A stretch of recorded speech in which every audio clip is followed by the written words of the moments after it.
This video is sponsored by The Glory Collective. Apparel, accessories and prints. Use promo code GLORYBEARD15 to get 15% off all purchases. The Glory Collective, for the seekers.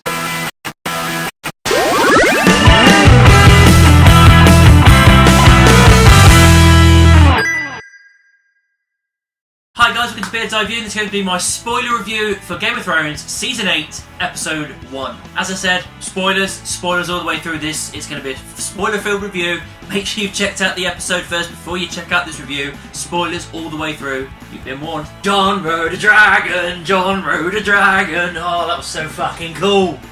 That was awesome. Just that entire scene, just riding the dragon in the north, and it's so cool. And the moment when Jon meets Bran as well, that was a really nice moment that they gave, and just seeing how, he's how he's become a man and everything. I loved that. Equally, the moment where him and Arya, they gave it that time that it desperately needed, because they haven't seen each other in so long and they got such a great bond. And just that moment by the tree, it was, everything about it was brilliant. Just trying to have this catch up, this kind of quick catch up with each other, and it was. Like I said, they gave it the time there and it was perfect. Sansa is being a little bit of a bitch, to be honest. A little bit. She does trust Jon, but she doesn't trust Dany at all, and she's kind of annoyed that he gave up his King in the North title to be with her and bend the knee to her. There's definitely some tension going on there that a lot of people are trying to stoke between Dany and Jon, and it really kind of gets you nervous, like, what could happen? Cersei, still being a bitch, slept with, what's his face, Theon's uncle, I can't remember his bloody name now, the Greyjoy guy.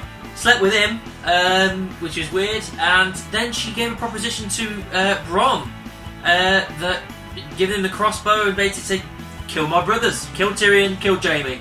That, I mean, I expected it for Tyrion, but not for Jaime. I expected there to be something of her to not want him dead, but no, she's just given up. She just wants him dead. Theon rescuing Yara. It was brief. It was really brief, but yeah, fine. I mean, he's rescued her, and they were kind of off. They were going back to their home, but she said, "You want to go and fight for the Starks in Winterfell," and she's let him go. She let him go, which is kind of a big deal for her because of how much she was pissed off with him leaving or not being there in the first place, and. It's all about bloodlines and sticking with your family and everything, and the fact that she's willingly just go. I like that. It shows that they've grown as brother and sister, and they've grown to understand each other, and I like that. Everyone's kind of like battling down the hatches in Winterfell. They're bringing in armies here, there, and everywhere, and a lot of people are a little bit unsure about Dany and the dragons and all that kind of stuff. There's even they've had talks and everything that some of the characters. That basically you've got to earn the people's respect or earn their trust, or you earn them bending the knee, so to speak. So again, that adds more tension to Dany, and whether she, is comfortable there or whether she's safe there even. I mean, she's safe when she's around Jon, but who knows for how much longer. Arya, the Hound and Gendry all meet up again. I mean, it's short and sweet for Arya and the Hound, nothing, no love lost there really. But her and Gendry have a nice little moment together about him building her a weapon, and you can see they definitely like each other, they admire each other, and maybe that'll blossom into a relationship. I'd be fine with that. I mean, I've said that for a while now, that I'd be happy for them two to kind of get together. It was kind of expected. When Tormund and all the Brotherhood guys are all in this outpost and everything, they see this dead kid that's meant to get another army for Jon, just dead against the wall with all these limbs going around in a circle. Then he comes to life as one of the undead, and they just burn him. And that was. I mean, I don't know. Me and the missus kind of discussed it. The whole symbol that was up there. Is that going to be the Night King's kind of sigil, his house symbol, so to speak?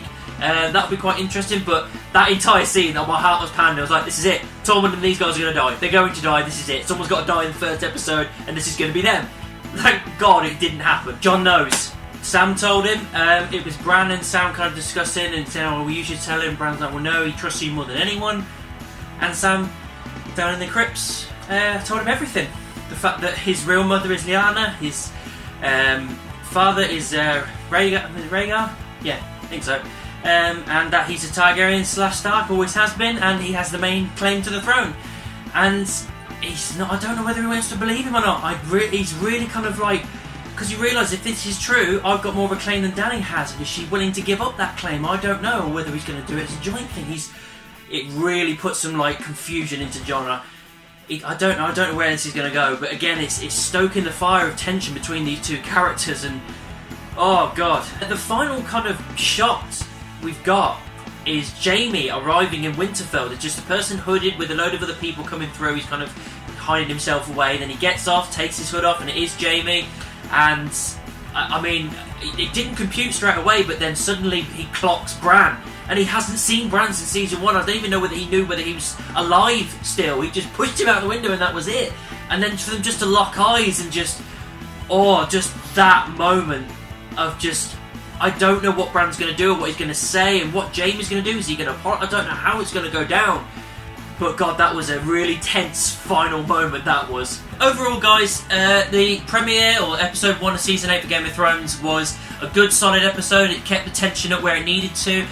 It did it kind of got out of the way the kind of nice, heartfelt moments they did for characters seeing each other again and all this kind of stuff, all the while building this tension with Dany and Jon and all this kind of stuff. No deaths, apart from that little kid. No big character deaths in the first episode, which I wouldn't say I'm disappointed at, but I kind of expected like a big death in the first episode to kick things off with a bang. That didn't happen, but at the same time I'm fine with it, because just like it takes the nerves away a little bit, just to kind of get everything rolling again with all these characters seeing each other again, get that all out of the way, and then the next episode we can kick in with the fights, kick in with the death, and the storylines coming to a head. So overall, it was good, solid episode. So that's what I thought of episode 1 of Season 8 of Game of Thrones. What did you think about it? Let me know down in the comments or send me an email. You can also find me in the various social media, Facebook, Twitter, Instagram, Tumblr, MeWe and Amino. Just type in Beard's Eye View anyway and I'm sure you'll find me. Don't forget to like, subscribe and share my videos. And I'll see you soon.